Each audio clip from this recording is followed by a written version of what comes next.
నమస్తే welcome to KR TV నేను మీ క్రాంతి ఇవాళ మనతో ఉన్నటువంటి special guest Khammam Warangal Nalgonda teachers MLC independent candidate Sundarraj Yadav గారు ఉన్నారు ముందుగా వెల్కమ్ చేద్దాం అన్న నమస్తే నమస్తే భయ్య బావురానా చాలా బాగున్నాం ఆరోగ్యంగా 100% ఆర్థికంగా ఓకే రాజకీయంగా గుడ్ ఓకే అంటే బాగున్నారు పర్వాలేదు ఓకే రైట్ అన్న సుందర్రాజ్ యాదవ్ చాలా సాఫ్టే కానీ ఎప్పుడైతే హార్ట్ చూపించాలో అప్పుడు చూపిస్తారు హార్డ్ అంటే వ్యక్తులను బట్టి ఉంటుంది ఎవరికైనా అన్యాయం చేస్తున్నారనుకోండి వాడికి తిరగబడే టైంలో బరాబర్గా తిరగబడతాం రైట్ కానీ ప్రజలను ప్రేమించడం అయితే తెలుసు కోపం ప్రజల మీద చూపించద్దు ఎక్కడైతే అన్యాయం జరిగిందో ఆడ కోపం చూపించాలి మీరు కొన్ని ఇంటర్వ్యూలు ఇచ్చిర్రు బట్ ఇది కొంచెం డిఫరెంట్గా ఉంటుంది ఇందులో నేను మీ మనసును నొప్పించి మీకు ఇబ్బంది పడే ప్రశ్నలు కూడా అడగాల్సి వస్తుంది దానిదేం లేదు ఈడైతే మీ హార్డ్నెస్ చూపియరు కదా చూపేమే చూపియరు కదా 100% ప్రామిసా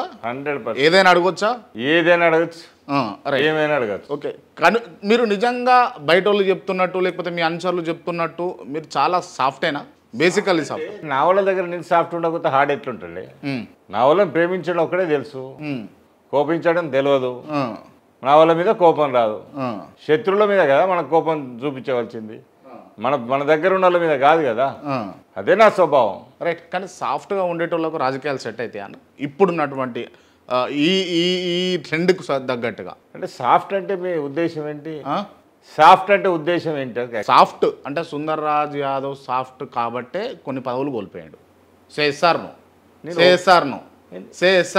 నో నో కోల్పోవడం అంటే ఓపికతో ఉన్నాం లడాయికి పోలే మీకంటే తర్వాత వచ్చిన వాళ్ళు లేకపోతే మీకున్నటువంటి గుర్తింపు లేని వాళ్ళు కూడా లడాయి చేసి పదవులు తెచ్చుకున్నారు కదా భయ్ నా స్వభావం లడాయి కాదు కదా భయ్ నేను నాయకుడిని నమ్ముకున్నా ఒప్పించిండు సరే ఈసారికి అయితే ఆగుదాం అనుకున్నా ఎన్నిసార్లు ఆగుతారు ఒక్కసారి ఆగుతాం 2 సార్లు ఆగుతాం 3వ అయినాం 4వ బయటకు వచ్చినాం 3వ ముచ్చామంటాం కదా 3వ అయిపోయినాక నమస్తే భయ్ అని చెప్పి బయటకు వచ్చినాం రైట్ బీఆర్ఎస్లోకి బయటికి రావడానికి ఇదేనా రీజన్ ఇదే అంటే ఇప్పుడున్న పరిస్థితిలో బీసీలు చూస్తుంటే నేను ఒక్కనే కాదు బీఆర్ఎస్ పార్టీలో చాలామంది బీసీలకు అన్యాయం జరిగింది అది అందరికీ తెలుసు అన్ని పార్టీలో జరుగుతున్నాయి ఒక్క పార్టీలే కాదు అన్ని పార్టీలో అన్యాయం బీసీలకు జరుగుతుంది కొద్ది శాతం ఉన్నోళ్ళే ఆ పదవుల మీద ఉంటున్నారు ఏ పార్టీలైనా మీరు చూసుకోండి ఓసీ శాతం ఎంత ఉంటుంది మెంబర్షిప్ బీసీ ఎంత ఉంటుంది ఎస్సీ ఎస్టీ ఉంటుంది శాతం మాదే పార్టీల మాదే ఓట్లు మాదే కానీ సీట్ల కాడికి వచ్చే వరకు వాళ్ళు ఉంటారు నేను ఇంకో లెక్క చెప్పిన మొన్నటికి వెళ్ళి స్టేజ్ మీద కూర్చోవాలన్నా నీ కార్యకర్తలను ఎంతమంది తెచ్చినావో చెప్పు ఫస్ట్ ఇక్కడ స్టేజ్ మీద మొత్తం నాయకులు వాళ్ళు ఉంటారు కింద మొత్తం మేము ఉండాలా ఎస్సీ ఎస్టీ బీసీ మైనార్టీలా అంటే ఇవి కుల రాజకీయాలు లెక్క కనిపిస్తలేదా దీన్ని పర్టికులర్గా పోర్ట్రే చేసుకుంటూ పోతుంటే కుల రాజకీయాలు కాదు మెజార్టీకి అధికారం ఇవ్వాలి అని అంటున్నాం మైనార్టీలో అధికారం ఉంటాలో మెజార్టీలో ఓట్లు వేయడానికేనా కింద కూర్చోవడానికేనా మెజార్టీని కూడా మీదికి తీసుకురమ్మని చెప్తున్నాం ఇవాళ కుల రాజకీయం కాదు ఎక్కువ శాతం ఉన్న వాళ్ళ వర్గాల గురించి మాట్లాడడానికి వాళ్ళు వస్తున్నాం కానీ సుందర్రాజును అందరూ కూడా శుభ్రంగా వాడుకుంటారు వదిలేస్తారు బై నేను వాళ్ళని నమ్ముతా నమ్మడమే నా తప్పు అంటే నేను తప్పే చేసిన కావచ్చు నేను తప్పేనంట మీరు తప్పనొచ్చు కాదు నేను నమ్మడం నా నైజం బై మోసం చేయడం వాళ్ళ నైజం కావచ్చు వాళ్ళ నైజం మోసం చేయడం అంటారా నేను నమ్మడం ఒక మనిషి నమ్ముతాడు అది మనిషి స్వభావం నమ్మకుంటే ఈ ప్రపంచంలో ఏది నడవదు బట్ కానీ అంటే ఇంత సాఫ్ట్గా ఉండి ఇంత కామ్గా ఉండి ఇంత కూల్గా ఉండే సుందర్రాజ్ యాదవ్కు ఈ ఈ ఎన్నికలు బహిరంగంగా ఎన్నికలు ఈ పోటీ రాజకీయాలు సెట్ అవ్వవేమో అన్నది నా ఉద్దేశం అన్న అలా ఎలా అనుకుంటారు భయ్ నువ్వు మంచి చేయాలనే సంకల్పంతో ముందడికి వస్తాను లడాయి చేయడానికి కాదు కదా ఒకరిని తిట్టుకోవడానికే కాదు కదా ఇవాళ ప్రజలకు మంచి చేయాలనుకున్నప్పుడు రంగంలో ఉండాలి ఆ అధికార పక్షాన్ని ఉండాలి అక్కడ కూర్చొని మన వాళ్ళకి ఏం మంచి చేయాలో అది చేయాలి కదా ఇవాళ ఏం లేదు వీడు తిట్టుడు వాడిని తిట్టుడు అనేది కాదు కదా తోడలు కొట్టేది ఇప్పుడు ఇవాళ రేపు ఉన్నది అంతా కూడా తిట్ల రాజకీయం ఒట్ల రాజకీయం అవి సెట్ కావు కదా మీకు నేను అంటున్నా నేను ఒకటే అంటే భయ్ ఇవాళ మంచితనం గెలవబోతుంది ధర్మం గెలవబోతుంది ధర్మం పక్షాన నేనున్నా ఇవాళ తీట్ల పురాణాలకి వెళ్ళి దూరం వచ్చి రాజకీయం చూడాలని చెప్తున్నా ఓకే ఇవాళ పాత పద్ధతిగా వాణి తిడితే వీడు గొప్పోడు వీడు వాణి తిడితే గొప్పోడు ఇలా స్క్రీన్ మీద తిట్టుకుంటారు వెనక పోయి కలుసుకుంటారు ఇది ఎక్కడి ధర్మం అండి ఇవాళ నిజంగా నీ కోపం లేదంటే బరాబర్ చూపించాలి కదా. సుందర్రాజ్ యాదవ్ స్ట్రేట్ ఫార్వర్డ్ ఉంటాడు, ముఖం మీద ఉంటాడు, అంతేనా? 100% అంతే. ఇక దాంట్లో తేడా లేదు. తెర ముంగట ఒక రాజకీయం, తెర వెనుక రాజకీయం ఉండదు అంటారు. అవి చేయాలనే ఉద్దేశం కూడా లేదు. ఉన్న మనిషి ఎట్లున్నాడో ముందైనా వెనకైనా ఒకటే తీరు ఉండాలి కదా. ఇప్పుడు అంటే గెలుస్తాం అన్న నమ్మకం మీకుందా అన్న? ఇప్పుడు 200% ఉంది భయ్, 200% ఉన్నది. 200%.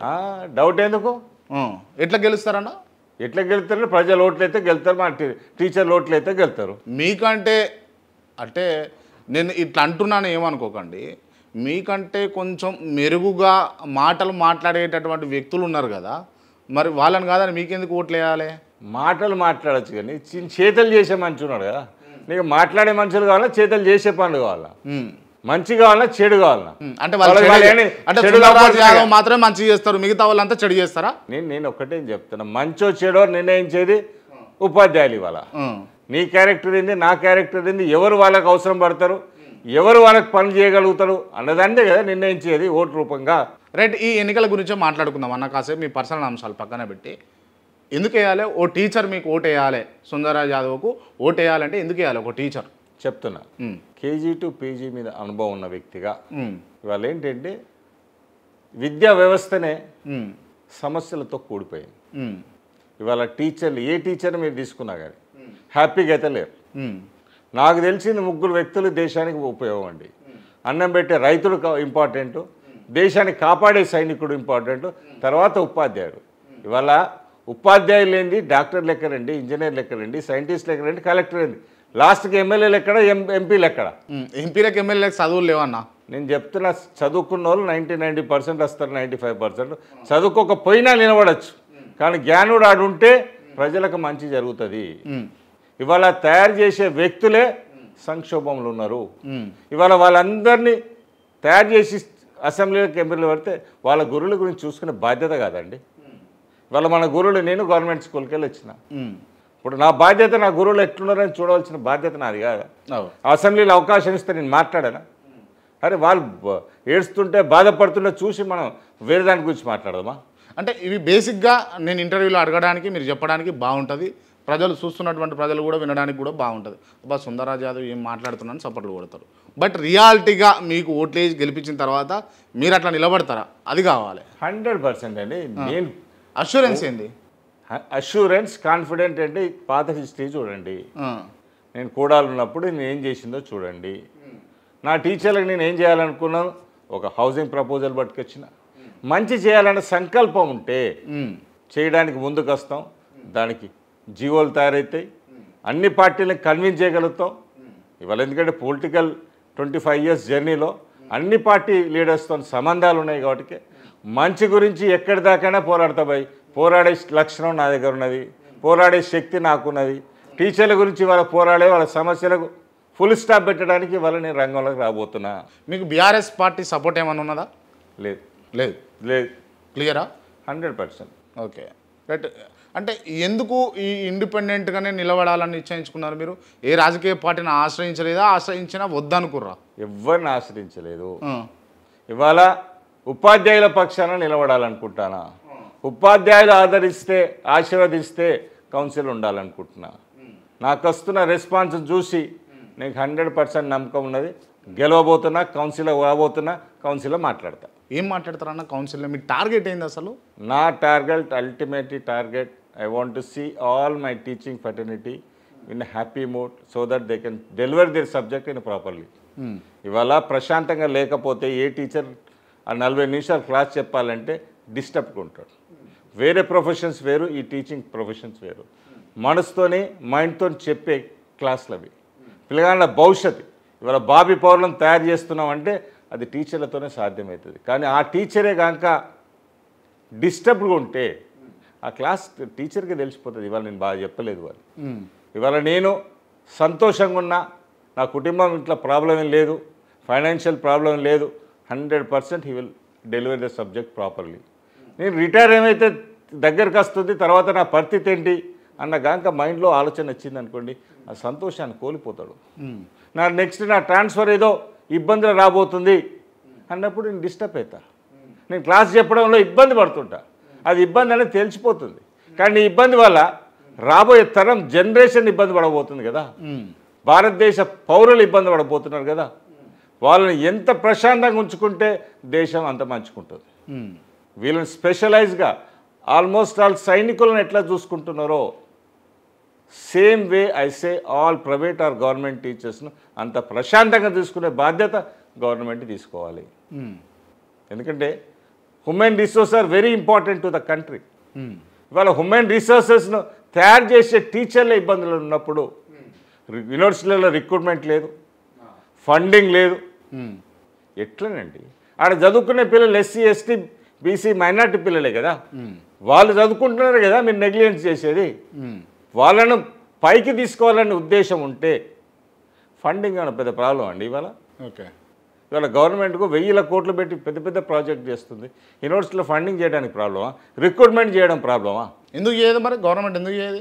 అదే కదా అడగడానికి పోతున్నా నేను. అడుగుతారా పక్క? మరి పక్క అడగడానికి ఏ గవర్నమెంట్ అధికారంలో ఉన్నా అడుగుతారా? ఎవరైతే అండి ఆ సిస్టమ్ మొత్తం ఎడ్యుకేషన్ ఇండస్ట్రీస్ మొత్తం పర్ఫెక్ట్గా నడిపించడానికే దాన్ని ఎంతవరకైనా ఎక్కడి వరకైనా పోయి ప్రశ్నిస్తా. Right, okay.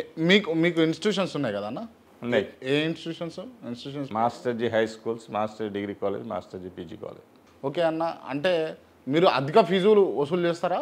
గట్టినే ఉంటాయా ఫీజులు? ఇప్పుడు డిగ్రీ పీజీకే గవర్నమెంట్ ఫిక్సప్ చేసి యూనివర్సిటీ ఫిక్సప్ చేసిన ఫీజులే, దానికంటే తక్కువనే తీసుకుంటాం కానీ ఎక్కువైతే తీసుకునే ప్రసక్తి లేదు.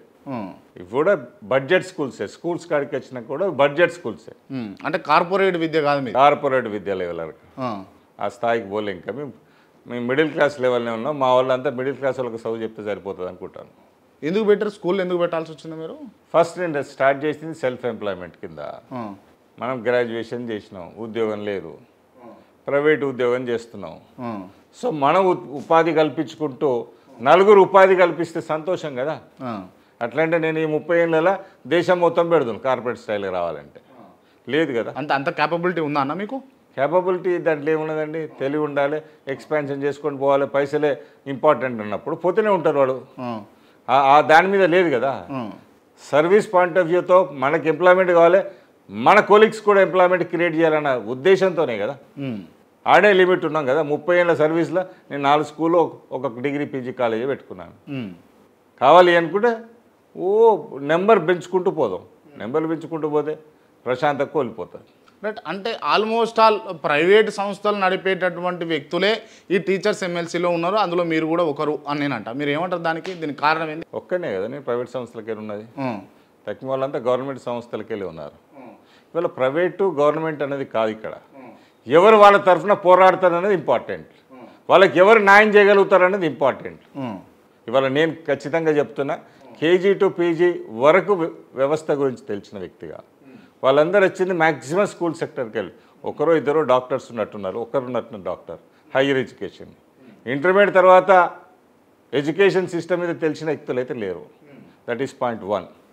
2, అల్టిమేట్లీ అడ్మినిస్ట్రేటివ్ ఎక్స్పీరియన్స్ కూడా నాకు ఉంది అని చెప్తున్నా. ఎందుకంటే నేను కూడా చైర్మన్ చేసినప్పుడు నా వైస్ చైర్మన్స్ వాళ్ళు ఐఏఎస్ ఆఫీసర్స్. ఎందుకంటే అల్టిమేట్లీ మనకు ఫేవరబుల్ డిసిషన్ రావాలి అంటే ఐఏఎస్ ఆఫీసర్ని మనం కన్విన్స్ చేసుకోవాలి. ఐఏఎస్ ఆఫీసర్ని ఒప్పించగలిగితే వాళ్ళు 100% సీఎం గారిని ఒప్పించి ఇది అన్యాయం జరుగుతుంది, వీళ్ళకి న్యాయం చేయాలి అని చెప్పడానికి IAS officers will play a key role. I'm more confident in that. I will convince that IAS officers. ఇప్పుడు కుడా చైర్మన్ అంటే మీరు గతంలో వర్క్ చేసింది కుడా చైర్మన్గా చేశారు. సో ఏం సాధించారు కుడా చైర్మన్ తోటి మీరు? బేసిక్గా గ్రాండ్గా అంటే ఏం చెప్తారు మీరు? కూడాలు ఉన్నప్పుడు బేసిక్గా ఇన్ఫ్రాస్ట్రక్చర్ ఆఫ్ ద వరంగల్ ఇన్ఫ్రాస్ట్రక్చర్ని ఎట్లా పెంచాలి అనే ప్రపోజల్లో మేము వచ్చాం. దాంట్లో భాగంగా యాక్చువల్లీ నేను 2 సార్లు దుబాయ్ పోయి వచ్చిన. ఒక చిన్న దుబాయ్ని వాళ్ళు world number 1 city, financial city లాగా తయారు చేయగలిగినప్పుడు వరంగల్ ఎందుకు చేయలేము అన్న ఆలోచనతో ఇవాళ ఇదివరకు కూడా చైర్మన్లో అదేదో లేఅవుట్లు చేసేది, ప్లాట్ల మీద యాక్షన్ అనేది ఉండే. My thoughts are different. ఎందుకు ఆ దుబాయ్ లాంటిది వరంగల్ మనం ఎందుకు తయారు చేయలేము? నేను ఆల్మోస్ట్ నేను ఛార్జ్ తీసుకున్న తర్వాత నేను మేలో యూఎస్ పోయింటి మా పాప గ్రాడ్యుయేషన్ అప్పుడు, గ్రాడ్యుయేషన్ డేకి అని. సేమ్ టైం కేటీఆర్ గారు కూడా యూఎస్లో ఉన్నారు. అందరు మా వాళ్ళు ఏంటంటే నువ్వు కేటీఆర్తో ఫాలో అప్ కావచ్చు, నీకు చాలా టైం దొరుకుతుంది కేటీఆర్. నేను I set KTR is representing Telangana, I'm representing Warangal, let me have my own meetings అనుకున్నా. ఓకే. అక్కడ మీటింగ్స్ పెట్టి దాదాపు 10 కంపెనీలు వరంగల్ స్టార్ట్ చేయడానికి ఐటీ కంపెనీలకు నేను కన్సైన్మెంట్ లెటర్స్ పట్టుకొచ్చిన. ఓకే. మనం ఎక్కడున్నా మనకి ఇచ్చిన బాధ్యతను ప్రొజెక్ట్ చేయాలి కదా, ఆ ఉద్దేశమే. ఏంటన్నా కూడా డెవలప్ చేయాలి. ఇంకోటి ఏంటి, అక్కడ దేవునూరు కాడ టూరిజం ప్లాన్ చేసినాం. 5000 ఎకర్స్ ఉన్న ధర్మసాగర్ పక్కన. దాన్ని కేటీఆర్ గారిని కన్విన్స్ చేసినాం. అక్కడ ఉన్న ఎమ్మెల్యే రాజయ్య గారిను కడియం శేఖర్ గారిని కన్విన్స్ చేసి ఆ 5000 ఎకర్స్ను కబ్జా గురి అవుతుంది, దాన్ని డెవలప్ చేద్దాం, టూరిజం స్పాట్గా చేద్దాం. Even thought of bringing Disney land of US to Warangal, ఒక మంచి స్పాట్, టూరిజం స్పాట్గా. ఎందుకంటే హెరిటేజ్ ఉంది వరంగల్కు, ఒక చరిత్ర ఉంది. Okay. Already Ramappa UNESCO recognize చేసేది ఉన్నది. Why don't we make it as a Warangal as a the biggest tourism spot for the India? ఆ ఆలోచనతో ఉన్నాం. ఓకే. చాలా ఇన్ఫ్రాస్ట్రక్చర్ ప్లాన్ చేసాం, ఐటీ కంపెనీస్ ప్లాన్ చేసాం. ఎందుకంటే రోటీ కపడా ఆర్ మకాన్ అన్నారు. మకాన్ బాధ్యత అన్న తీసుకుందాం, అది కూడా మిడిల్ క్లాస్ వాళ్ళకు హౌసింగ్ ప్రాజెక్ట్ కూడా ప్లాన్ చేస్తాం. Okay. Cost to cost project కూడా ప్లాన్ చేస్తాం. సో ఎన్నో పైప్ లైన్లు ఉండే. సో ఎందుకంటే నేను జాయిన్ అయింది ఆల్మోస్ట్ 1.5 years ఉన్నాం. లాస్ట్ 6 months ఎలక్షన్స్లో ఉండే పీరియడ్ ఉన్నది 1 year. 6 months అర్థం చేసుకుంటే 6 monthsలో. But our thoughts were to develop the Warangal, second city to Telangana. Hyderabad తర్వాత తెలంగాణ సెకండ్ సిటీ కావాలి. ఎట్లయితే బాంబే ఎలా అయితే తయారైందో, బాంబేకు పూణే ఎట్లా తయారైందో, బెంగళూరుకు మైసూర్ ఎలా తయారైందో, హైదరాబాద్కు Warangal is a highly potential area. So దాన్ని తయారు చేయడానికి చాలా ప్రాజెక్ట్స్ ప్లాన్ చేస్తారు. బట్ అంటే ఓకే, కూడా చైర్మన్ మీరు ఉన్నప్పటికీ కూడా చాలామంది రాజకీయ నాయకులు సపోర్ట్ చేయకుండా ఉంటారు కదా, అన్నిటికీ మీరు చెప్పింది చేయాలా అన్న క్వశ్చన్ మార్క్ తోటి రైజ్ చేస్తూ ఉంటారు కదా. అటువంటి నాకైతే ఆ ఇబ్బందులు ఏం రాలేదు. మా ఎమ్మెల్యేలందరూ సహకరించారు. ఈ కొత్త ప్రాజెక్ట్ తీసుకొద్దామంటే కన్విన్స్ అయ్యారు. Okay. Nobody was rejected it. Right. And Sundarraj Yadav అన్ని పార్టీల నాయకులతోటి ప్రేమపూర్వకంగా సాన్నిహిత్యంగా ఉంటాడు అని చెప్పేసి నేను విన్నాను, నిజమేనా? 100% అండి. వ్యక్తిగతంగా ఎవరితో విభేదాలు లేవు కదా, సిద్ధాంతపరంగానే ఉన్నాయి అంతే. ఇప్పుడు ఎలక్షన్ వచ్చినప్పుడు మనం డిఫర్ కావచ్చు, పాలసీస్ మీద డిఫరెంట్ కావచ్చు, మనం వ్యక్తిగతంగా అయితే అందరం కలిసే ఉంటాం కదా. సో అలాంటి విభేదాలు ఏ పార్టీతో ఏ వ్యక్తులతో లేదు. Right. Out of the subject, అంటే ఇప్పుడు అవుట్ ఆఫ్ ద బాక్స్ మాట్లాడుకుంటే మీరు తెలంగాణ ఉద్యమంలో ఉన్నారు. మీరు నిజంగా తెలంగాణ తెచ్చుకున్నది ఎందుకు? మీలాంటి ఉద్యమకారులు కొట్లాడింది దేని గురించి అని అంటే ఏం చెప్తారు ఒక మాటలో? మనం ఉద్యమం చేసింది నీళ్లు, నిధులు, ఉద్యోగాల గురించి. నా వరకు వస్తే నా పిల్లలు గ్రాడ్యుయేషన్ చేసి బయటికి పోయే విద్యార్థులకు ఉద్యోగాలు రావాలనే ఉద్దేశంతోనే. ఓకే, నీళ్ళకు ఇబ్బంది జరుగుతుంది, నిధులకు ఇబ్బంది జరుగుతుంది, అది జనరల్ టాపిక్. నా స్వార్థం ఏంటంటే ఇక్కడ వరంగల్ ఉన్న విద్యార్థులు 1000 మంది గ్రాడ్యుయేషన్ చేసి జాబులు రాక ఇబ్బంది పెడుతున్నారు. మన జాబులన్నీ ఆంధ్ర వాళ్ళు కొట్టుకోబోతున్నారు. కాబట్టి వాళ్ళ పక్షాన పోరాడడానికి ఆ కాలేజ్ పిల్లలందరినీ రోడ్డు మీదకి చేసిన పని నేను చేశాను. అంటే అసలు అంటే తెలంగాణ వచ్చినాక హ్యాపీగా ఉన్నారా, రాకముందు హ్యాపీగా ఉండేనా? ఇప్పుడున్నటువంటి ఈ పాలన చూస్తుంటే మీకేమనిపించింది compare with KCR and Revanth Reddy? ఇప్పుడు ఒకటి, కొంత మంచి ఉంటుంది, కొంత చెడు ఉంటుంది. సో మంచి ఏంటి అంటే ఊళ్ళకి నీళ్ళు వచ్చినాయి. కేసీఆర్ చేసాడు. కేసీఆర్ వ్యక్తిగతంగా థింగ్స్ ఇస్ అప్పటికి ఇప్పటికి చూస్తుంటే అప్పుడు ఎటు చూసినా పట్నం తుమ్మలు ఉండేది, ఎండిపోయింది ఉండేది. కానీ ఇవాళ ప్రతి ఊళ్ళో నీళ్ళు పచ్చగా ఒప్పడుతుంది అంటే అది గత ప్రభుత్వం చేసిన దానికి నేను ఒప్పుకుంటా. ఓకేనా? ఈ ప్రభుత్వం అనేవారికి ఏంటి, హామీలు ఎక్కువ ఇచ్చింది, ఫైనాన్షియల్ క్రైసిస్ వచ్చింది, ఇబ్బందులు పడ్డాయి అన్నది అయితే వాస్తవం. ఈ ప్రభుత్వానికి ఆ ప్రభుత్వానికి తేడా. ఆ ప్రభుత్వం గ్రీనరీగా తీసుకెళ్ళింది, కానీ కొన్ని విషయాలలో ఇబ్బంది పడ్డది. That is different. I'm don't to comment. But something is good is happened. But still చాలా ఎక్స్పెక్ట్ చేసింది తెలంగాణ ప్రజలు. అంత వాళ్ళ ఎక్స్పెక్టేషన్కి రీచ్ మనం కాలేదు. ఎప్పుడైనా మనం తెలంగాణ తెచ్చుకున్నాం, పోరాడి చేసి 14 ఏళ్ళు పోరాడిన తర్వాత తెలంగాణ వచ్చింది. కానీ తెలంగాణ వచ్చిన తర్వాత ఉద్యమకారులు అయితేంది, ఉద్యమంలో పాల్గొన్న వాళ్ళకు చాలా ఆశలు పడ్డారు.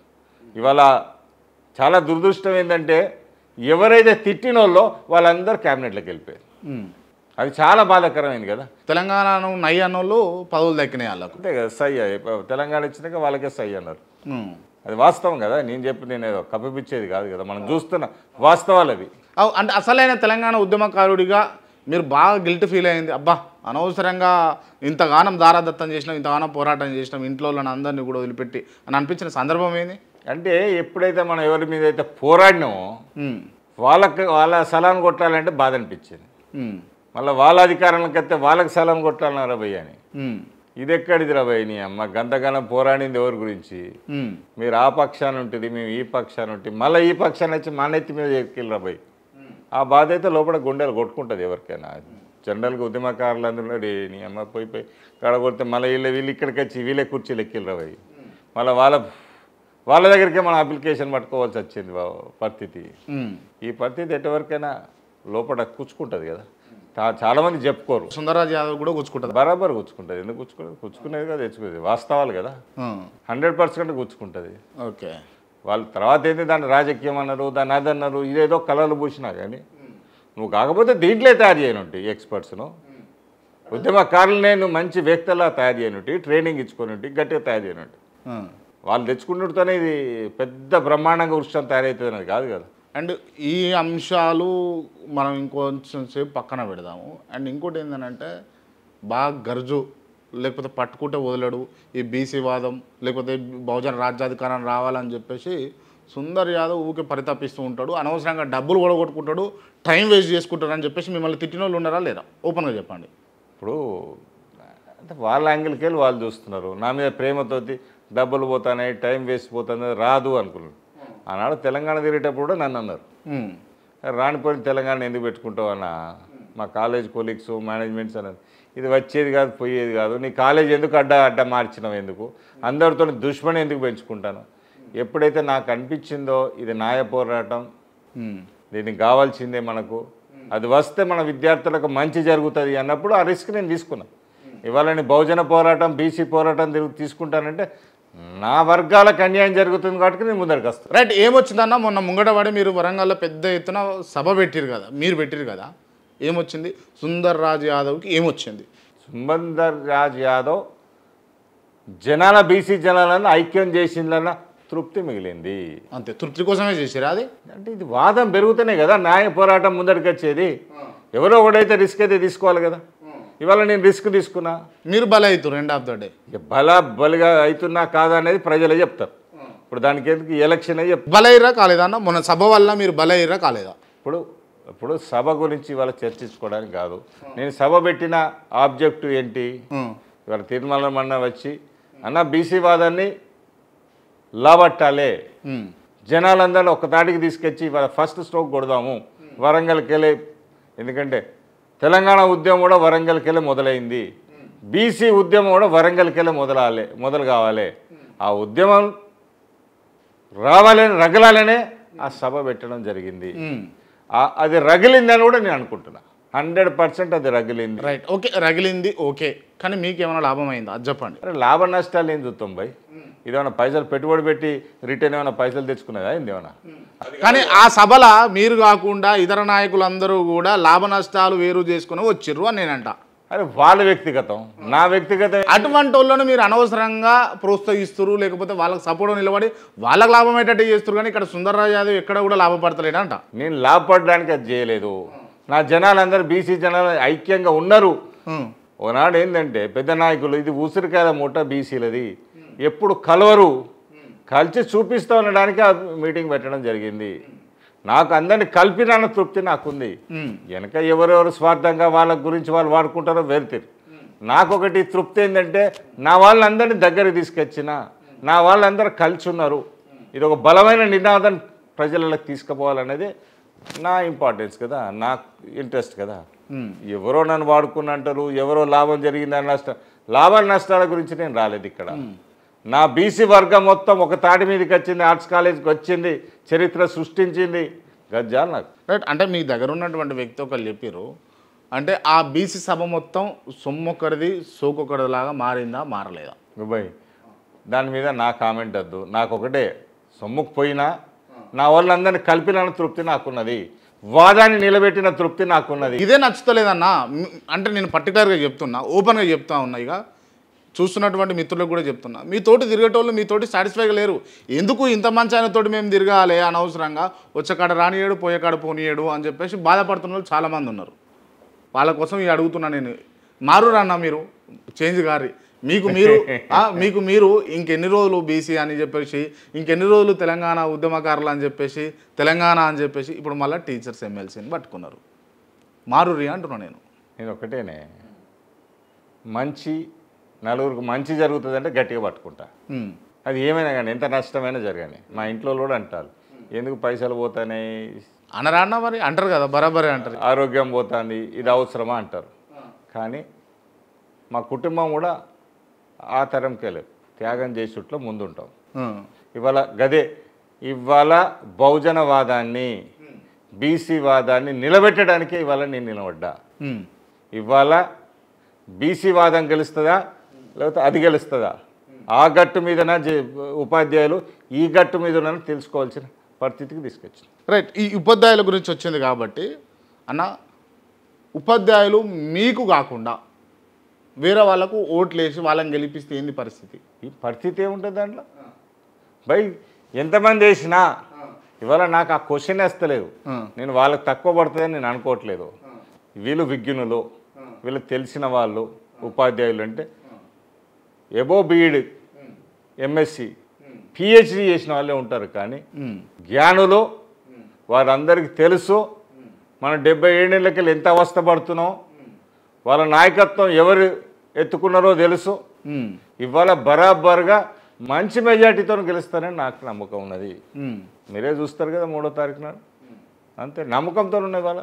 రైట్, ఓకే అన్న. అంటే ఇంకొంచెం ఇందాక మనం డిస్కషన్ చేసిన మాటలు కనుక మళ్ళా రివైండ్ చేసుకుంటే, మీరు తెలంగాణ ఉద్యమం టైంలో మీ స్కూళ్ళను మీ కాలేజీలను అడ్డాలు చేసేసారు. మొత్తం తెలంగాణ ఉద్యమకారులకు వచ్చి మీటింగ్లు పెట్టుకొని మాట్లాడుకోనికి.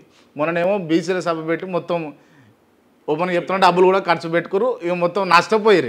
ఇట్లా నష్టపోవడేనా మీ నైజం లేకపోతే మీ అలవాట? ఇది ఇంట్లో తిట్టరా లేదు మీ చుట్టూ తిరుగుతున్న వాళ్ళు ఏమనరా మిమ్మల్ని? ఆ రోజు తెలంగాణ ఉద్యమానికి కాలేజీ అడ్డా చేసింది అనేది వాస్తవం.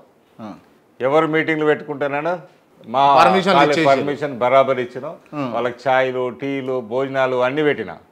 ఒకటే ఏంటి, తెలంగాణ రావాలి, నా విద్యార్థులకు ఉద్యోగాలు రావాలనే ఉద్దేశంతో నా స్వార్థం వల్ల ఒకటే, తెలంగాణలో ఉన్న ప్రతి విద్యార్థికి మంచి జరగాలి. ఆ రోజు నీళ్లు నిధులు కొల్లగొట్టుకొని పోతున్నారు ఆంధ్రలో, ఉద్యోగాలు కొల్లగొట్టుకోబోతున్నారు. నా ప్రజలకు, నా తెలంగాణ బిడ్డలకు, నా విద్యార్థులకు రావాలనే ఉద్దేశంతో నా కాలేజీ పనంగా పెట్టిన. కాలేజీలో అడ్డాలుగా మార్చారు. బరాబర్ వాడుతా భయ్, నా వాళ్ళ గురించి నేను ఏదైనా త్యాగం చేస్తా. సరే, ఆడ ఆడ ఆడ అట్లా కష్టపడ్డారు, లేదు సరే లాభం జరుగుతుంది, వాళ్ళకి జరుగుతుంది, వీళ్ళకి జరుగుతుంది అని అనుకున్నారు. సరే, ఇప్పుడు ఏం జరిగిందో అందరూ చూస్తూనే ఉన్నారు. ఇప్పుడు మళ్ళీ మొన్న బీసీ సభ పెట్టారు. ఆ బీసీ సభ వల్ల నిజంగా నేను ఇందాక చెప్పిన ఇప్పుడు చెప్తున్నా, మీరు ఇంకొకరిని పెంచి పోషించడే తప్పించి సుందర్రాజ్ యాదవ్ లాభపడ్డాడు అని అన్నది లేనే లేదు ఏడా కూడా. భయ్ నేను చెప్తున్నా కదా, లాభాల గురించి ఆలోచించినప్పుడు కదా నేను లాభపడ్డానా నష్టపడ్డానా అనొచ్చు. అంటే లాభాల గురించి ఆలోచించని మనుషులు కూడా ఉంటారా అన్న? నేను ఉన్నాను కదా, మీరు ఎవరో ఎందుకు నేను ఒప్పడతాను కదా, మీరు గదే అడుగుతున్నారు కదా, లాభం వల్లే రాలేదు అంటే నేను లాభం కావాలే. నా ఆబ్జెక్టివ్ వల్ల ఏంటి, ఇవాళ బీసీలంతా ఐక్యమని చూపించాలి. ఇవాళ బీసీలు ప్రజలందరూ ఐక్యమయ్యో మీ కుర్చీలు కదులుతాయి. అదే కదా, ఎవరో ధైర్యం చేసి ముందరికి వస్తేనే కదా వాళ్ళకి కలపడానికి ఒక అవకాశం, ఒక ప్లాట్ఫామ్ ఇవ్వాలి కదా. నేను ఆ ప్లాట్ఫామ్ ఇచ్చినా అనుకుంటున్నా. వరంగల్లో ఒక ప్లాట్ఫామ్ బీసీలకు తయారు చేసిన. ఇవాళ దాని మీద బీసీల ప్లాట్ఫామ్ ఎక్కి అందరి మీద దాకా పోతారు, సీఎం దాకా తయారవుతారు. కానివ్వండి, తృప్తి మన బీసీ. సుందర్రాజ్ యాదవ్ మాత్రం కాడు. ఓ ప్రజలు కావాలనుకుంటే అవుతాం భయ్, మనం అనుకుంటే అవుతామా? అక్కడ ప్రజలు కాక ఈయన తీసుకొని సీఎంలో కుర్చీలు పెట్టాలంటే ఇవాళ నిన్ను కూడా తీసుకొని కూర్చొని పెడతారు. అట్లా కాదు, ప్రజలలో ఆ గుండెలలో ఈ మనిషి సీఎం కావాలి అనుకుంటే తప్పకుండా అవుతుంది. ఓకే, కానీ మన కర్తవ్యం ఏంటి, నా ఆబ్జెక్టివ్ ఏంటి? ఇవాళ ధర్మ పోరాటం చేస్తున్నావు, దాన్ని ముందు భాగాలు ఉండాలి. ఆ పోరాటానికి ఒక ప్లాట్ఫామ్ కావాలి, ఆ ప్లాట్ఫామ్కే నేను క్రియేట్ చేసిన. రైట్, ఓకే అన్న. సరే, ఇప్పుడు ఈ అంశాన్ని గురించి మాట్లాడుకుందాం. ఇప్పుడు ఈ టీచర్ ఎమ్మెల్సీకి సంబంధించి ఎంతమంది ఓటింగ్ ఉన్నారన్న? ఓటర్స్ ఎంతమంది ఉన్నారు? 797. రైట్. అవలీలగా అవతలున్నటువంటి వ్యక్తులు ఓటుకు 10,000 ఇచ్చి ఓటు వేయించుకుంటారు. మీరు ఎన్ని కోట్లు ఖర్చు పెట్టి వేయించుకుంటారు మరి చెప్పండి? నేను డబ్బులు పెట్టి గెలవాలని నేను అనుకోవట్లేదు. ప్రజలు నిజంగా నన్ను కావాలే, వాళ్ళ పక్షాన ఆడ పోరాడతాడు కౌన్సిల్ అంటే నేను గెలుస్తా బాస్. డబ్బులే ముఖ్యం అనుకుంటే నేను టీచర్లు అలా సెల్ అవుట్ అవుతారని నేను అనుకోను. 10,000 ఇవ్వచ్చు, 1,00,000 ఇవ్వచ్చు. ఇవాళ సోల్ అవుట్ అవుతారని నేను అనుకోను. ఎందుకంటే ఎవరికేయాలో వాళ్ళకి వేస్తారంటారు. బరాబర్గా వేస్తారు. బరాబర్గా వాళ్ళ నాయకుడిని ఎవరిని పంపించుకోవాలి, వాళ్ళ కష్టాలు తీర్చే నాయకుడు ఎవరు. ఇవాళ వాళ్ళ ముందట ఉన్నది 371 జీవో ఉంది, సిపిఎస్ ఇష్యూస్ ఉన్నాయి, సోషల్ వెల్ఫేర్లా ఇన్ టైమ్గా శాలరీస్ రావట్లేదు, 010 అకౌంట్ కింద రావట్లేదు. నెలంతా పాఠాలు చెప్తాం, జీతాలు ఎప్పుడు వస్తాయో తెలియదు, ఇచ్చినప్పుడు తీసుకోవాలి. నా కేజీవీబీ ఎంప్లాయీస్కు రెగ్యులరైజ్ లేదు, వాళ్ళ స్కేల్స్ రావట్లేదు, శాలరీ ఏదో కన్సాలిడేట్గా ఘోరాతి ఘోరంగా ఉన్నది వాళ్ళ పరిస్థితి. అటెండర్ నుంచి వాళ్ళే, కేర్ టేకర్ వాళ్ళే, చదువులు వాళ్ళే చెప్పాలి, రాత్రి నైట్ డ్యూటీ కూడా వాళ్ళు చేయాలి. వ్యవస్థ అంతా గందరగోళంగా ఉన్నది. ఏం చేస్తున్నారో ఈ నాయకులు అర్థం అవ్వట్లేదు. వాళ్ళ పక్షాన పోరాడడానికి నేను ముందుకు వస్తున్నా. నన్ను ఆశీర్వదిస్తారనే నమ్మకం నాకున్నది. అండ్ ఇంకోటి ఏంటంటే, ఏ ఎన్నికలకైనా కూడా వ్యూహకర్తగా ఉండేటటువంటి సుందర్రాజ్ యాదవ్ ఇప్పుడు మీ ఎన్నికకు ఏం వ్యూహం చేసుకున్నారు అని అంటే అది చెప్తారా అండి? నువ్వు తీసుకో ఆడ లీక్ చేస్తే ఎవరికి ఉండేది ప్లానింగ్ వాళ్ళకు ఉంటుంది. గెలిచిన తర్వాత తెలుస్తుంది. ఓకే, పక్క గెలుస్తున్నామని డిసైడ్ చేస్తాం 100% కదా. ఓకే, 100% గెలుస్తా. రైట్. గెలిచినాక మళ్ళీ ఇంటర్వ్యూ ఇస్తారా? 100% ఇస్తా. నీకే కూడా ఎవరికి ఇస్తా చెప్పు. ఇప్పుడు టీచర్ ఎమ్మెల్సీలుగా నిలబడుతున్నటువంటి మీరు ఏం చెప్పదలుచుకున్నారు ఓటర్స్కి? ఉపాధ్యాయులకు, అధ్యాపకులకు, ఆచార్యులకు అందరూ ఆలోచించండి, నన్ను ఆశీర్వదించండి, గెలిపించండి. మీరు ఇవన్నీ సమస్యలు చూశారు. ఇప్పటివరకు చాలామంది ఎమ్మెల్సీలకు మీరు ఓటేసి గెలిచారు. కానీ నాకున్న క్వాలిఫికేషన్స్ చెప్తున్నా, కేజీ టు పీజీ వ్యవస్థ తెలిసిన వ్యక్తిగా అన్ని వర్గాలకు న్యాయం చేస్తానని మీకు హామీ ఇస్తున్నా. మీ సమస్యలు తెలిసిన వ్యక్తిగా, పరిపాలన అనుభవం ఉన్న వ్యక్తిగా, కూడా చైర్మన్గా చేసినప్పుడు ఐఏఎస్ ఆఫీసర్లతో కలిసి పనిచేసిన అనుభవంతో మీ సమస్యలను కూడా ఐఏఎస్ ఆఫీసర్స్ దగ్గర చర్చించి ప్రతి సమస్యకు పరిష్కరిస్తానని హామీ ఇస్తున్నా. ఇదే కాకుండా అన్ని రాజకీయ పార్టీలతో చర్చించి ఒక గురువులకు, ఓ ఆచార్యులకు న్యాయం జరిగే విధంగా మీ తరపున పోరాడడానికి నాకు అవకాశం ఇవ్వండి. ఇప్పుడు సమస్యలు చాలా ఉన్నాయి. స్కూల్లో సమస్యలు ఒక తీరుగున్నాయి, మోడల్ స్కూల్ సమస్యలు ఒక తీరుగున్నాయి, కేజీబీపీ, సోషల్ వెల్ఫేర్, గురుకులాలు, వీటితో పాటు మా intermediate education, graduation education, degree కాలేజీలో ఇక లాస్ట్కి వస్తే మా యూనివర్సిటీకి అయితే గందరగోళ సమస్యలు ఉన్నాయి. వీటన్నిటికీ సమస్యలకు నేను పరిష్కరిస్తానని మీకు హామీ ఇస్తున్నా. మిమ్మల్ని అందరినీ కోరుతున్నా, 27వ తారీఖు నాడు బ్యాలెట్ పేపర్ మీద లాస్ట్ నెంబర్ 19 ఎస్ సుందర్రాజ్ అని ఉంటుంది. దాని పక్కన మొదటి ప్రాధాన్యత వేసి నన్ను గెలిపించవలసిందిగా మిమ్మల్ని అందరినీ కోరుతున్నా. రైట్. ఓకే అన్న, ఇప్పుడు ప్రధాన పార్టీలు బలపరిచినటువంటి అభ్యర్థులను కాదని మీకు ఎందుకు ఓటేయాలి? ఎవరికైనా ఓటు ఎందుకు వేస్తారు? మన నాయకుడిని ఎందుకు ఎన్నుకుంటారు? మన సమస్యలు తీర్చగలి, మన సమస్యల గురించి ఆడ గాలం ఎత్తుతాడనే నమ్మకం ఉన్నప్పుడే కదా నువ్వు లీడర్. ఇవాళ ఎన్ని పెద్ద పెద్ద పార్టీలను కూడా ఓడగొట్టారు మన టీచర్లు. ఎవరు బీఆర్ఎస్ పార్టీ బలపరిచిన క్యాండిడేట్ను కూడా ఓడబెట్టిన ఘనత మా ఉపాధ్యాయులకే దక్కింది. ఉపాధ్యాయులు విఘ్నులు, వాళ్ళకి ఎవరైతే రైట్ పర్సన్టో వాళ్ళకి తెలుసు. ఇవాళ పార్టీలు మేము బ్రాండ్ పట్టుకొచ్చుకుంటేనే ఇవాళ యాక్సెప్టెన్స్ లేదు. ఇవాళ సోకాల్డ్ సెంట్రల్ గవర్నమెంట్ ఉన్న బీజేపీ ఎన్నిసార్లు ఎమ్మెల్సీగా గెలిచిందో చెప్పండి. ఇక్కడ నల్గొండ, ఖమ్మం, వరంగల్ జిల్లా ఎమ్మెల్సీ, టీచర్ ఎమ్మెల్సీ ఎన్నిసార్లు గెలిచింది చెప్పండి? గెలవలేదు కదా. పెద్ద పెద్ద పార్టీలు కూడా పక్కన పోతాయి. ఎప్పుడైతే ఓటరు వాళ్ళకి రైట్ పర్సన్ ఎవరో అనుకుంటారో 100% వాళ్ళని గెలిపిస్తారు. వాళ్ళు ఇండిపెండెంటా, లేకపోతే వాళ్ళ బ్రాండా, వాళ్ళ వెనకాల బ్యాక్గ్రౌండ్ ఉన్నదా, వాళ్ళ వెనకాల డబ్బులు ఉన్నాయా, ఇవన్నీ చూడరు. వాళ్ళకి సరైన నాయకుడు అనుకుంటే 100% గెలిపిస్తారు. నాకు ఆ విశ్వాసం ఉన్నది, నేను గెలుస్తాను. పక్కా గెలుస్తారు ఇక? పక్కా. ఇదే ఫైనల్ అన్న? ఇదే ఫైనల్ 100%. 3వ తారీఖు తర్వాత మళ్ళీ ఎమ్మెల్సీగా మీతో కలుస్తా. రైట్ అన్న. ఓకే, మీరు గెలుస్తామని ధీమా వ్యక్తం చేస్తారు. సరే, కానీ దీంట్లో ప్రైవేటు ఉద్యోగులు ఉపాధ్యాయులు కూడా మీకు సపోర్ట్ చేస్తున్నారు కదా, వాళ్ళకి ఏం చెప్పదలుచుకున్నారు మీరు అని అంటే? విద్యా సంస్థలో పనిచేసే ప్రతి ఉపాధ్యాయులకు, అధ్యాపకులకు నేను హామీ ఇస్తున్నా, ఇప్పటి వరకు వారి గురించి కౌన్సిల్లో మాట్లాడిన వారు ఎవరు లేరు. వారి గురించి 100%గా మాట్లాడి గవర్నమెంట్కి వెళ్ళి వారికి కూడా సపోర్ట్ కావాలి. ఇప్పుడు ఎలా అయితే మా గవర్నమెంట్ టీచర్స్ హ్యూమన్ రిసోర్స్ని డెవలప్ చేస్తుందో ఉపాధ్యాయులు, సేమ్ వే ప్రైవేట్ టీచర్స్ కూడా కష్టపడి మనకు డాక్టర్లు, ఇంజనీర్లు అందరినీ తయారు చేస్తున్నారు. కాబట్టి ఓకే, మేనేజ్మెంట్ శాలరీ పరంగా ఇస్తున్నారు.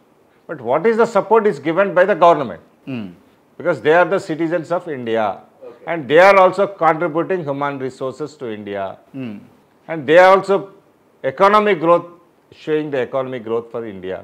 So they need to supposed to get their share of things.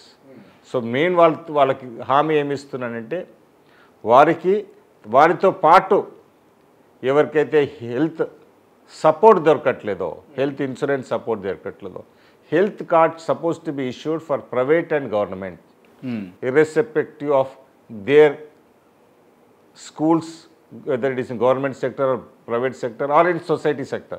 Okay. ప్రతి ఒక్కరికి హెల్త్ కార్డు ఉండాలి. ఏ రోజు మనకు ఏ హెల్త్ సమస్య వస్తుందో తెలియదు. హెల్త్ సమస్య రావుతా పర్రుగానే ఎక్కడికైనా ఊరికి డబ్బుల మన దగ్గర ఉండే ఈ బ్యాంకులల్లో. సో వాళ్ళకి వచ్చే జీతాలే చాలా తక్కువ. ఇవాళ రేపు చూస్తున్నాం క్యాన్సర్లని, పెద్ద పెద్ద యాక్సిడెంట్స్ అని చూస్తున్నాం. వాళ్ళు ఎటు వెళ్ళాలండి? ఇవాళ గవర్నమెంట్ కూడా అదే ఇబ్బంది. నువ్వు డబ్బులు కట్టుకో, తర్వాత రీఎంబర్స్మెంట్ ఇస్తా. అరే నా డబ్బులు ఉంటే నిన్నెందుకు అడుగుతారు భయ్? డబ్బులు లేకనే కదా మిమ్మల్ని మీ insurance government suppose to take care కదా. క్యాష్లెస్ ట్రీట్మెంట్ కావాలి. ఓకే, ప్రైవేట్ వాళ్ళకైనా గవర్నమెంట్ వాళ్ళకైనా, ఎందుకంటే వాళ్ళందరూ భారతీయులు, తెలంగాణ బిడ్డలు, వాళ్ళందరి ఆరోగ్యంగా చూసుకునే బాధ్యత కూడా గవర్నమెంట్ది. ఓకే, వాళ్ళు ప్రైవేట్లో పనిచేస్తున్నారా గవర్నమెంట్లో పనిచేస్తున్నారా అది కాదు. మన బిడ్డలా కాదా? మన పిల్లలకు చదువు చెప్తున్నారా లేదా? ఓకే, వాళ్ళు వేరే దేశం వాళ్ళకి చదువు చెప్పట్లేదు కదా. మన పిల్లలకు చదువు చెప్పినప్పుడు, మన హ్యూమన్ రిసోర్స్ పెంచినప్పుడు మన వాళ్ళని చూసుకునే బాధ్యత మనది.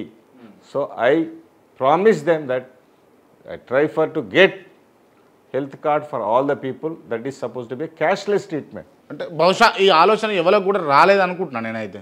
ఇంకొకటి నేను మీకు చెప్పాలనుకున్నాను, ఇదొకటి. అదే కాకుండా మనం చూస్తున్నాం, ఏ ఇండస్ట్రీ పెడతానంటే 100 ఎకరాలు ఇస్తారు బాస్. నామినల్ ప్రైస్గా 100 ఎకరాలు ఇస్తున్నారు. ఇవాళ 30 ఏళ్ళు కష్టపడే మా టీచర్లకు నామినల్ ప్రైస్లో ల్యాండ్ ఇస్తే సంతోషపడారా భయ్? ఇల్లు కట్టుకుంటారు. మా కూడాకి వెళ్ళి నేను ప్లాన్ పెట్టా, 50 lakhs వరంగల్ హన్మకొండలో ఒక ఫ్లాట్ కొంటే 1000 FC 50 లక్షలు వస్తుంది. 30 లక్షలు ఇవ్వాలనే ఆలోచనతో ఓ ప్రపోజల్ పెట్టా. ఓకే, అరవింద్ కుమార్ గారితో మెప్పించి చెప్పిన, sir when you doesn't expect profit from the common man, we are able to give it for 30 lakhs 1000 SFT flat. 30 లక్షలకు మనం ఇల్లు ఇవ్వగలుగుతామండి. ఆ ప్రాఫిట్ కాదు, cost of land, cost of construction రెండు కలిపి ఇద్దాం. మనకు సేవ చేస్తున్నారు కదా, మిడిల్ క్లాస్ కదా. బీపీఎల్కు అన్ని స్కీములు వస్తాయండి, డబుల్ బెడ్రూమ్లు అవి ఇవి వస్తాయి. టాప్ క్లాస్కి అవసరం లేదు, మిడిల్ క్లాస్కి ఏమి ఇస్తున్నాం అండి?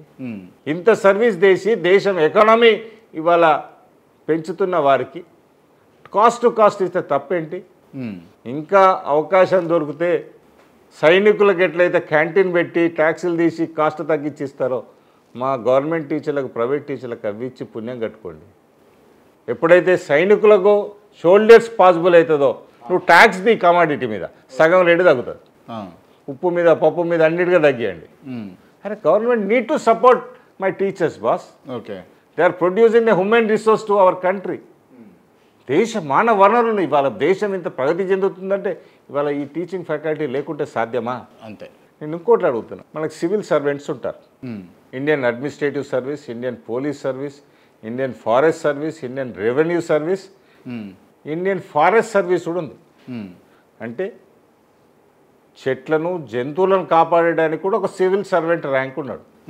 మా ఇంత పెద్ద వ్యవస్థ ఎడ్యుకేషన్ సర్వీస్ను, ఎడ్యుకేషన్ డిపార్ట్మెంట్, ఇక్కడ కోట్లాది విద్యార్థులు చదువుకుంటారు, లక్షల కొద్ది టీచర్లు, లెక్చరర్లు, ప్రొఫెసర్లు ఉంటారు. వీరికి ఒక పర్మనెంట్ సివిల్ సర్వెంట్ ఉండడా అండి? ఎవరైనా డిప్యుటేషన్ మీద రావాలా? ఏ ఐఏఎస్ ఆఫీసర్ వచ్చినా డిప్యుటేషన్ మీద అతను 2 ఏళ్ళు పోతుంది. ఈ 2 ఏళ్ళు అర్థమైంది సిస్టమా? Why don't I demand central government, why don't we have an Indian education service, nor Indian human service, who are dedicated civil servants should be there for our education system so that they can prepare the policies for infrastructure, students and as well as teachers. వాళ్ళని చూసుకోవడానికి ఉండాలి కదా. ఇంత పెద్ద కోట్లాది మంది ఉన్న వ్యవస్థకు అన్నిటికీ పెడతాను సివిల్ సర్వెంట్, వీళ్ళకి పర్మనెంట్ ఎందుకు పెట్టావు? వాళ్ళ గురించి ఆలోచిస్తారు కదా. ఒక స్కూల్లో ఏం ఇన్ఫ్రాస్ట్రక్చర్ ఉండాలి, ఎలా ఉండాలి, టీచర్స్ ఎలా ఉండాలి, వాళ్ళకి ట్రైనింగ్ ఎట్లుండాలి, వాళ్ళు మనశ్శాంతిగా ఉండడానికి ఏం చేయాలి, ఇవన్నింటి ఉండడానికి ఒక డిపార్ట్మెంట్ ఉంటుంది తప్ప, ఒక సివిల్ సర్వెంట్ ఉంటుంది తప్ప ప్రతిసారి డిప్యుటేషన్ మీద తెచ్చుకోవాలా? ఎంత దౌర్భాగ్యం అంటే ఈసారి వైస్ ఛాన్సలర్ లేకుండా కూడా ఐఎస్ ఆఫీసర్ని తీసుకొచ్చి అక్కడ కూర్చోబెడతారు.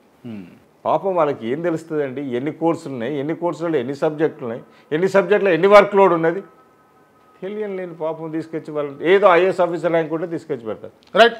ఇటువంటి సమస్యలన్నీ కూడా మీరు రెక్టిఫై చేయడానికి సిద్ధంగా ఉన్నారా? 100%.